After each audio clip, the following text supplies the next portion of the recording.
Selamat sore para netizen dimanapun kita berada, salam inspirasi bagi kita semua. Ini menarik ya soal Roy Suryo CS begitu kan kabarnya melaporkan 7 orang ya yang dianggap bahwa orang biasanya menyebutkan termol begitu kan ya. Ini ada 7 orang, ada 7 akun yang kemudian dilaporkan ya karena dugaan pencemaran nama baik. Nah, Roy Suryo ini tidak tinggal diam begitu. Nampaknya begitu kan, Roy Suryo kalau kita lihat begitu kan ya dari konten-konten dia begitu konten-konten para termol itu ya diedit masuk penjara, diedit meweknya, diedit macam-macam begitu kan ya. Inilah yang kemudian dilaporkan ya 7 orang kabarnya begitu dilaporkan oleh oleh Roy Suryo begitu. Nah, dan dengan enaknya para pendukung Joko Widodo itu kemudian membalik begitu saja, mengatakan ijazah saya palsu. Ada yang mengatakan ijazah S1 saya palsu, ada yang mengatakan ijazah S2 dan S3-nya juga palsu. Dan nanti saya akan tunjukkan kepada teman-teman semua, ya kalau Jokowi itu dulu mau bersifat negarawan dan mau terbuka, tunjukkan saja ijazahnya, selesai. Orang bisa lihat, bisa menguji ijazah itu benar apa enggak. Mau tanyakan ke Universitas Gadjah Mada, mau tanyakan ke Universitas Negeri Jakarta, silahkan. Ya, nanti di bagian akhir saya tunjukkan. Tapi yang jelas, secara lucu, semalam, tepatnya dua malam sebelumnya, lawyer kami, ya Pak Gafur Sangaji, memang sudah menyampaikan ya acara hari ini. Dan pada saat itu juga sudah mulai ada yang kelihatan kayak cacing kepanasan, ya gitu, bingung dia, gelisah apa. Dan semalam ada yang lebih gelisah lagi. Semalam di salah satu TV ada yang sudah pakai baju tahanan. orang banyak yang mempertanyakan begitu, siapa orang 7 orang itu begitu? Kok bisa-bisanya begitu? Ada apa? Nah, itu kan yang menjadi pertanyaan. Nah, registernya menyebutkan diantaranya adalah berinisial A, B, D, F, L, ya, U dan V begitu kan ya. 7 orang inilah yang kemudian ya dituding ada pencemaran nama baik kepada Roy Suryo. Wih, ngeri bos. Kok semakin ngeri-ngeri sedap ya? Ada apa ini? Kan orang pasti bertanya-tanya seperti itu begitu kan ya. Pasti kan orang bertanya-tanya seperti itu begitu. Ada apa kok dilaporkan? Nah, nah Roy Suryo ini dengan kawan-kawannya, dengan CS-nya begitu kan ya, dengan kuasa hukumnya ya tidak tinggal diam, dan para pendukung-pendukung dari Roy Suryo CS ya tidak tinggal diam yang selama ini begitu kan ya termol bebas yang mengkritik ya, menghina dan sebagainya begitu kan. Nah, inilah yang kemudian ya ini menjadi catatan penting kepada demokrasi kita begitu. Nah, kalau kita melihat bahwa demokrasi kita kalau semakin ada laporan ya, satu sisi melaporkan, itu demokrasi kita itu tidak sehat begitu. Ini ada nuansa dampak negatif kepada demokrasi. Nah, demokrasi modern ini sebenarnya tidak perlu kita lapor-melapor. Ya, seperti misalnya para termol itu dikit-dikit lapor, dikit-dikit lapor. Jangan mengikuti arah itu.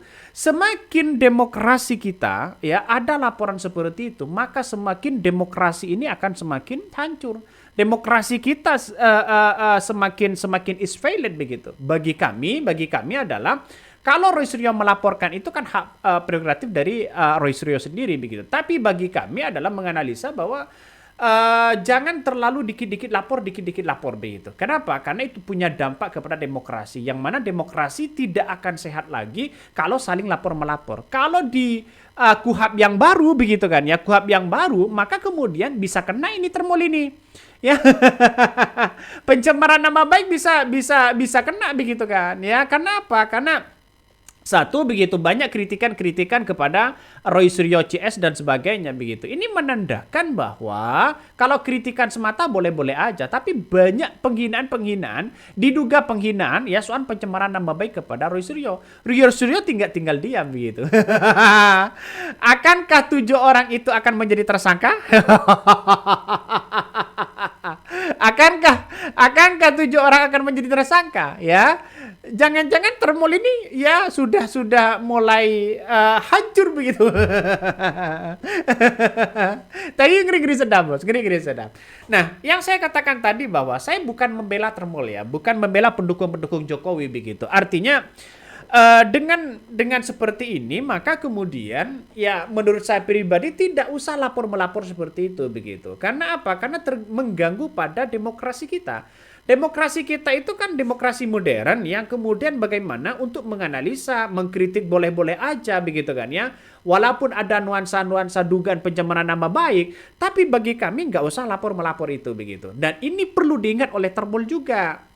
Termol juga jangan dikit-dikit lapor begitu kan ya, seperti Panji dilaporkan begitu kan ya, karena dia kritikan secara harus pakai pakai ekspresi komedian, tiba-tiba dilaporkan.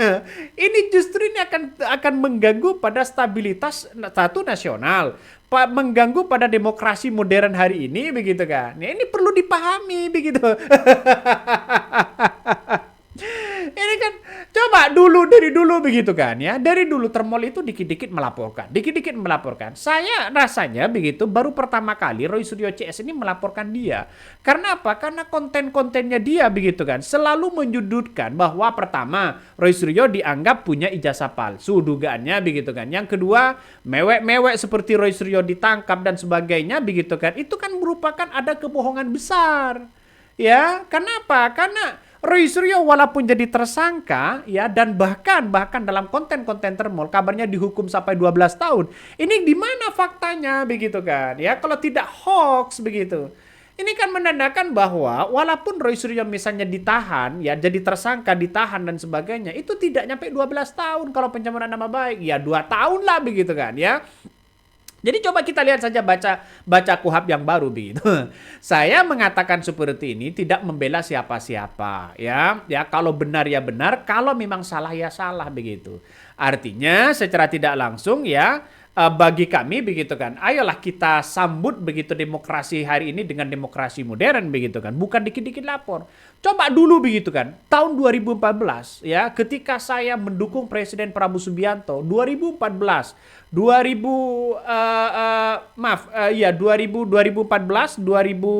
berapa ya 2020 kalau nggak salah begitu kan ya, di mana pertarungan politik antara Jokowi dengan Presiden Prabowo Subianto yang saat ini begitu menjadi presiden, itu kritikan kepada kepada Pak Prabowo sangat luar biasa, menggerakkan para buzzer-buzzernya, termol-termolnya di situ begitu kan ya. Tapi apalah daya, sekarang kunci kemenangan itu justru berada di Presiden Prabowo Subianto. Dan ketika Presiden Prabowo Subianto terpilih begitu kan ya, ini kocar-kacir para termol-termol itu. Ada nggak ya pendukung-pendukung Prabowo misalnya, seperti Roy Suryo CS dulu begitu pendukung-pendukungnya melaporkan termol? Tidak ada. Karena kita adalah bernarasi ya. Itu yang paling penting ya, itu yang paling penting begitu. Nah, pakar telematika Roy Suryo ini mengungkapkan bahwa inisial 7 orang itu diduga pendukung Presiden Prabowo Subianto, pendukung Joko Widodo yang dilaporkan ke Polda Metro Jaya. Nah, seperti diketahui bahwa 7 orang tersebut dilaporkan Roy Suryo terkait dugaan pencemaran nama baik. Ya, akankah para termol-termol itu akan selamat? Selama pendukung Jokowi saya yakin tidak akan tersentuh oleh hukum. Mengapa bang kok bisa seperti itu? Kamu kok yakin bang? Ya yakinlah. Kenapa tidak yakin? Contohnya seperti apa bang? Ada dong, Sylvester. Sylvester walaupun ingkrah aman-aman aja kok begitu kan. Apalagi yang bela ini loh. Nah, kalau Kapolda Metro Jaya misalnya menetapkan 7 orang ini tersangka soal dugaan pencemaran nama baik. Keren, top begitu kan ya. Saya akui bahwa Presiden Prabowo Subianto top. Tapi kalau tidak disentuh oleh hukum, biasa-biasa aja begitu ya. Mana mungkin begitu kan ya, mana mungkin. Nah, salah satu yang kemudian Roy Suryo ini berbicara soal pencemaran nama baik, ya dugaan pencemaran nama baik, dan 7 orang itu diduga adalah ya pendukung-pendukung dari seorang Jokowi begitu. Nah, dia konten-kontennya banyak begitu orang yang melihat, tapi kan hanya konten-konten secara potongan-potongan video spontanitas, tidak ada narasi-narasi yang baik begitu kan ya. Ya konten-konten reaction itu ya memang ya seperti itu begitu kan ya. Kalau tidak hoax itu nggak seru begitu kan. Dan inilah apa yang kemudian disampaikan Roy Suryo. Nah, saya melihat bahwa ya seperti Husainuddin ya, terus kemudian seperti apa namanya pendukung-pendukungnya begitu kan ya, dia eh, luar biasa begitu kan, tetap tetap kompak begitu kan, berbeda dengan klaster pertama begitu seperti Egy Sujana dan sebagainya begitu kan yang kemudian dianggap pecah kongsi.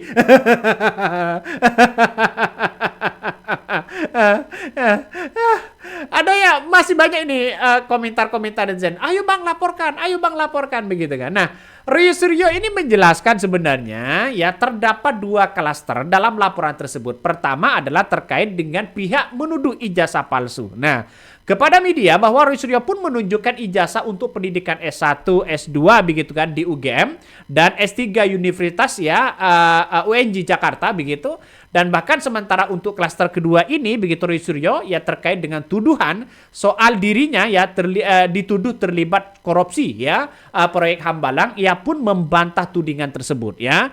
Dan bahkan lebih lanjut ya, ia pun mengklaim bahwa pihaknya akan menghadirkan saksi yang mengetahui persis terkait dengan kasus tersebut dan dapat menjelaskan bahwa dirinya tidak terkait dalam perkara itu. Nah, pertanyaannya sekarang kenapa Roy Suryo CS itu langsung melaporkan tidak ada somasi?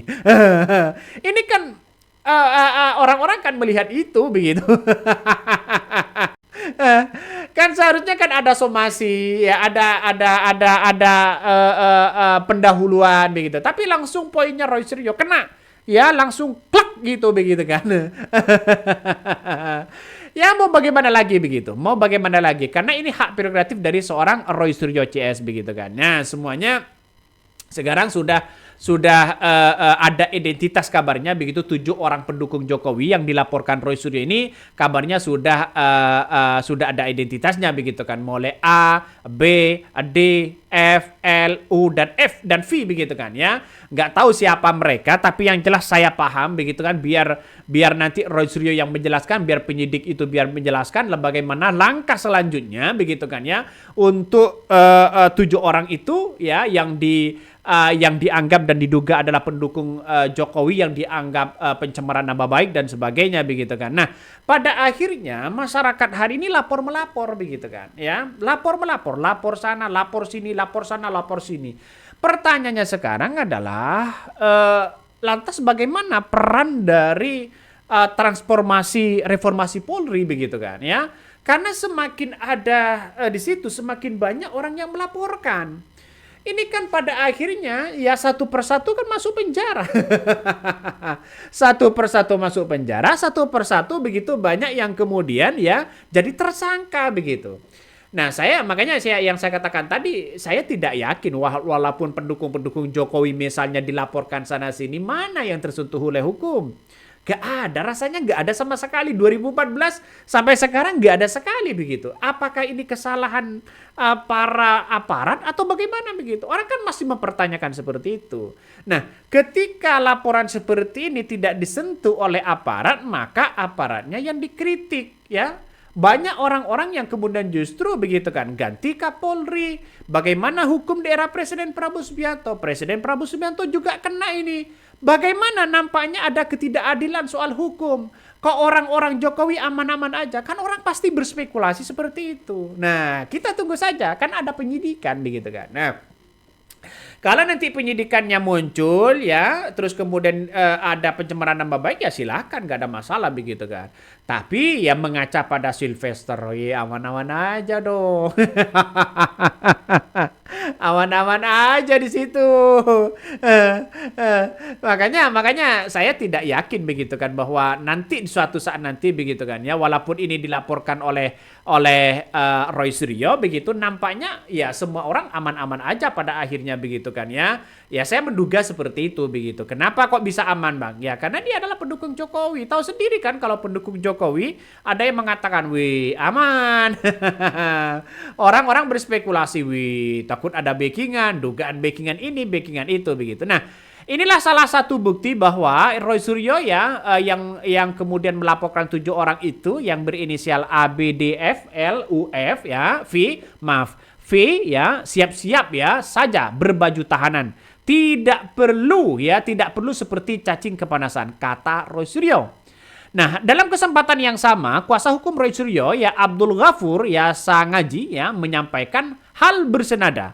Ya, meski begitu menuturkan terdapat perbedaan antara laporan yang dilayangkan Roy Suryo begitu dengan Jokowi, yakni terkait dengan pasal yang digunakan.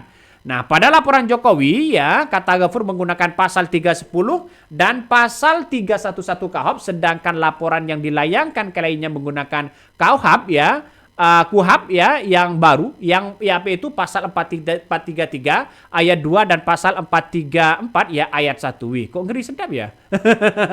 pasal 433 ya ayat 2 dan pasal 434 ini kalau kita ditelusuri ke dalam begitu kan ya, kalau kita amati begitu nampaknya begitu kan ya, yang digunakan akun-akun yang disebut para termol di situ bisa saja kena begitu kan, karena ini baru begitu kan ya, baru ini baru KUHP yang baru untuk melaporkan KUHP yang baru begitu. Kalau yang Jokowi itu kan yang lama begitu kan. Nah, makanya saya berpandangan bahwa kenapa sih di demokrasi modern hari ini kok dikit-dikit lapor, ada apa? Karena orang pasti bertanya seperti itu begitu kan. Saya pribadi begitu nggak usah lapor-melapor lah ya. Sana sini lapor sana nggak usah begitu. Nggak tahu lagi kalau memang ini pencemaran nama baik sehingga Roy Suryo dengan kawan-kawannya begitu kan ya, atau Roy Suryo sendiri dituduh tidak punya ijazah ya, dituduh tidak punya dianggap ada dugaan-dugaan terlibat soal proyek Hambalang begitu yang dianggap oleh termol itu mangkrak begitu kan. Nah, ini kita harus diperiksa begitu. Artinya secara tidak langsung para orang-orang yang mengatakan seperti itu harus diperiksa begitu. Karena begitu banyak akun-akun para termol itu begitu kan memberikan mewek begitu kan ya, seolah-olah Roy Suryo ditangkap, seolah Roy Suryo pakai baju orange dan sebagainya begitu kan. Ya, inilah yang terjadi begitu. Pada akhirnya negara demokrasi modern hari ini tidak sehat. Ya sudah, ini pendukung si A, ini pendukung si B begitu kan. Ya saling seperti itu begitu di berbagai media sosial. Akhirnya tidak sehat begitu. Saya melihat bahwa demokrasi kalau dibiarkan seperti itu ya nggak tahu lagi deh begitu. Makanya KUHP yang baru saya kira ini tepat begitu kan ya. Kenapa kok bisa tepat? Ya untuk menetralisir begitu bagaimana demokrasi untuk ditegakkan begitu. Tapi satu sisi saya nggak setuju juga begitu kan. Kenapa? Karena dikit-dikit lapor, dikit-dikit pencemaran nama baik, dikit-dikit itu bukan adu argumentasi ya, adu analisis, ya adu argumentasi kan itu kan lebih penting.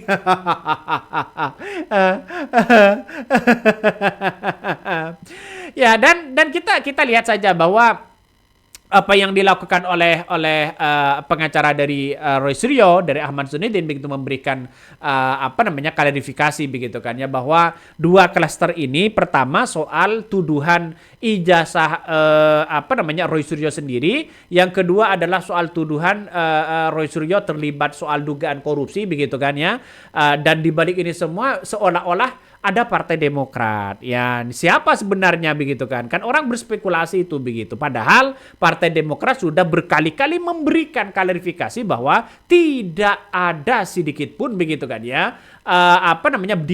Di balik Roy Suryo dan sebagainya. Nah, seandainya Roy Suryo ini adalah mantan kader Gerindra, apakah di balik ini semua mau menyebutkan bahwa di balik Roy Suryo itu adalah Partai Gerindra? Belum tentu juga begitu kan, seandainya.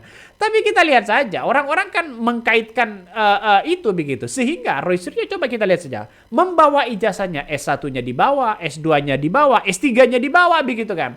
Dibawa semua begitu sebagai bentuk bahwa ya ini memang benar-benar ijazah saya memang benar-benar asli. Gitulah begitu kan ya. Bukan berbelit-belit. Belit-belit sana sini, sana sini begitu. Maksudnya apa begitu kok berbelit-belit? Nah, ini yang dipertanyakan begitu. Oke, mungkin itu yang kami sampaikan ya. Tonton terus di channel Hodari Podcast Rakyat ini, jangan lupa di-subscribe.